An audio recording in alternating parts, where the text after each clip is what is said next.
Perkenalkan, saya Nafira Novianti Arifin dengan NIM 1061968 dari Prodi S1 Kedokteran Gigi, Institut Ilmu Kesehatan Baktiwiyata Kediri. Pada video kali ini, saya akan membahas mengenai kuman Coccus pyogenesis, kuman anaerob, kuman aerob, kuman batang berspora, kuman batang tak berspora, Corynebacterium, Mycobacterium, fungi atau jamur, Spirochita, dan juga virus. Mari kita simak videonya ya. Yang pertama, apa itu kuman? Kuman merupakan istilah awam yang identik dengan bakteri, yaitu organisme bersel satu yang hanya bisa dilihat dengan bantuan mikroskop. Kemudian selanjutnya, apa itu bakteri? Bakteri adalah kelompok organisme yang tidak memiliki membran inti sel, di mana organisme ini termasuk ke dalam domain prokariota dan berukuran sangat kecil. Selanjutnya, apa itu kokus?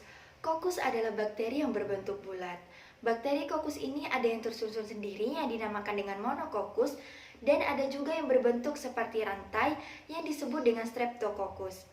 Kita lanjut kepada pembahasan inti pada video kali ini. Yang pertama ada Coccus pyogenesis. Streptococcus pyogenesis adalah bakteri gram positif bersifat anaerob fakultatif. Katalase negatif, tidak motil dan tidak memiliki spora.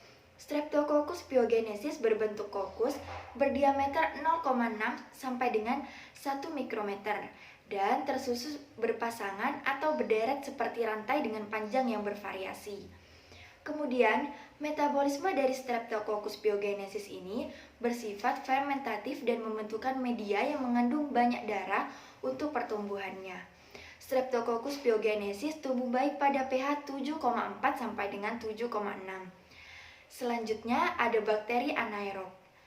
Bakteri anaerob adalah bakteri yang tidak menggunakan oksigen dalam pertumbuhan dan metabolismenya. Bakteri anaerob sebagian besar merupakan mikroorganisme residen pada kulit, permukaan mukosa, mulut, dan juga gastrointestinal. Infeksi oleh bakteri anaerob ini terjadi jika bakteri ini berada pada tempat yang seharusnya steril di dalam tubuh kita. Bakteri anaerob ini dibedakan menjadi dua kelompok, yaitu bakteri anaerob tidak berspora atau anaerob fakultatif dan juga bakteri anaerob berspora yang dinamakan bakteri anaerob obligat. Kemudian kita bahas mengenai bakteri aerob berspora atau obligat. Bakteri berspora atau obligat adalah bakteri yang tidak membutuhkan oksigen dalam hidupnya, dan jika terdapat oksigen maka bakteri tersebut akan mati. Contoh dari bakteri anaerob berspora ini, yang pertama ada Prevotella melanogenica, kemudian yang kedua ada Clostridium tetani, kemudian yang ketiga ada Streptococcus. Kemudian yang selanjutnya ada bakteri anaerob tidak berspora atau bakteri anaerob fakultatif. Bakteri anaerob fakultatif ini banyak terdapat pada tubuh manusia sebagai flora normal. Bakteri anaerob fakultatif adalah bakteri yang dapat hidup dengan baik, baik itu dengan oksigen maupun tanpa oksigen. Contoh dari bakteri ini yang pertama ada Streptococcus, ada Aerobacter aerogenesis, dan juga ada Lactobacillus. Kemudian yang selanjutnya adalah bakteri aerob.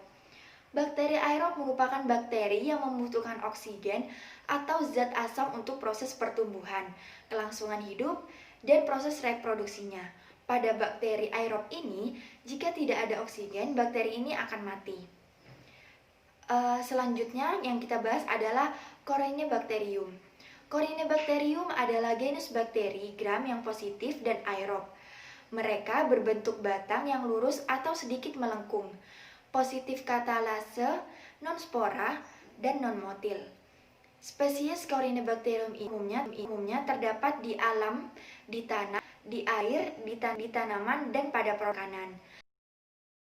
Selanjutnya ada Mycobacterium. Mycobacterium adalah organisme yang tersebar luas, biasanya hidup di air maupun pada sumber makanan. Namun, beberapa di antara mereka, termasuk tuberkulosis dan organisme kusta, tampaknya merupakan parasit obligat dan tidak ditemukan sebagai anggota genus yang hidup bebas. Kemudian, selanjutnya ada Spirochita. Spirochita adalah bakteri gram negatif, motil, berbentuk ramping, dan berlekuk-lekuk. Bakteri dengan morfologi unik ini banyak ditemukan di dalam lingkungan akuatik dan hewan. Sel Spirocheta ini tersusun atas protoplasma silinder yang ditutup dengan membran dan dinding sel. Bagian endoflagella dengan protoplasma silinder akan dibungkus dengan berlapis-lapis membran atau multilayer yang bersifat fleksibel. Membran ini disebut dengan lapisan terluar. Kemudian selanjutnya, apa itu fungi? Fungi atau jamur merupakan organisme eukariotik yang memiliki dinding sel pada umumnya yang tidak motil. Karakteristik ini menyerupai tumbuhan, namun fungi tidak memiliki klorofil. Dengan demikian, fungi tidak dapat melakukan fotosintesis atau menghasilkan bahan organik dari karbon dioksida dan air. Sehingga fungi disebut juga dengan organisme heterotrof, dan sifat heterotrof ini menyerupai sel hewan. Berdasarkan struktur tubuh dan cara reproduksinya, fungi dibagi menjadi 4 divisi. Yang pertama ada divisi Zygomicota, kemudian ada divisi Ascomycota, yang ketiga ada divisi Basidiomycota, kemudian yang keempat ada divisi Deuteromycota. Kemudian yang selanjutnya, apa itu virus? Virus dalam cabang ilmu biologi adalah parasit mikroskopis yang dapat menginfeksi sel hidup dari organisme. Kemudian, virus adalah peralihan antara makhluk hidup dan makhluk yang tidak hidup. Berdasarkan letaknya, virus bisa terdapat di luar maupun di dalam sel. Yang pertama, virus di luar sel. Virus tidak bisa melakukan aktivitas hidupnya sehingga hanya berupa partikel submikroskopis yang mengandung asam nukleat dan juga dibungkus oleh protein dan makromolekul lain. Yang kedua, virus di dalam sel. Virus dapat melakukan aktivitas hidup dan memperbanyak diri, kemudian bisa menginfeksi sel hidup sehingga sel tersebut dapat mengalami gangguan, bahkan kematian pada makhluk hidup yang diinfeksi. Jadi, seperti ini video yang dapat saya sampaikan, kurang lebihnya mohon maaf. Wassalamualaikum warahmatullahi wabarakatuh. Semoga bermanfaat. Terima kasih.